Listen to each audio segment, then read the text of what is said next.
അണ്ണാ സുരേഷ് അവിടെ നിൽക്കുന്നുണ്ട്. അവനെ നിനക്ക് എന്നാ കുഴപ്പം? സുരേഷ് പറഞ്ഞ അവൻ എന്നെ വൃത്തിയായിട്ട് വർത്താനം പറയും. പിന്നെ എന്നെ ചീത്ത വിളിച്ചോ? അല്ലെന്ന് അവൻ എന്നെ കാണുമ്പോഴൊക്കെ പറയും വാടാ പണിക്ക് പോവാം, വാടാ പണിക്ക് പോവാം.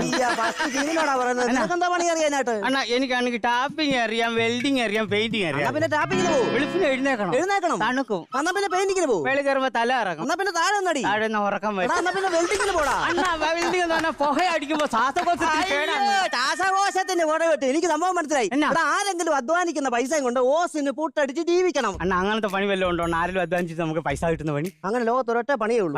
പബ്ലിക് ഹൗസിന്റെ ഫ്രണ്ട് മേശയും കസേര ഇട്ടിരുന്നാ മതി. ആരെങ്കിലും വരും, അകത്ത് കയറും, അധ്വാനിക്കും, നിനക്ക് പൈസ തരും. അതെന്റെ ടാറ്റസിന്. അയ്യോ, ടാറ്റസിന് പറ്റാൻ അംബാനി അല്ലയോ ഇത്? എന്നാ നിന്നെ എത്ര പെമ്പിള്ളാരെ ഞാൻ കൊണ്ട് കാണിച്ചതാ. കണ്ടുപിടിച്ചോ, ഇത് കണ്ടുപിടിച്ചോ, ഇത് കണ്ടുപിടിച്ചോ. ഇതിനൊക്കെ കണ്ടുപിടിക്കാൻ ഞാനോ? എടാ, ഈ പെമ്പിള്ളാരെയൊക്കെ നിന്നെ കൊണ്ട് കാണിച്ചതല്ലയോ? നിനക്ക് അതിനെ ഒന്നും ഇഷ്ടപ്പെട്ടില്ലെന്നാ പറഞ്ഞത്. അണ്ണാ ഒന്നിനെ പിടിക്കാൻ ഇന്ന് കാണുന്നതിന് ഞാൻ കയറി പിടിച്ചോളാം. അയ്യോ, ചെബുക്കല്ലേ അറിഞ്ഞു പറയാം. അതല്ലേ ഞാൻ പറഞ്ഞു, നിനക്കൊന്നും ഇഷ്ടപ്പെട്ടില്ലെന്നാ പറഞ്ഞത്.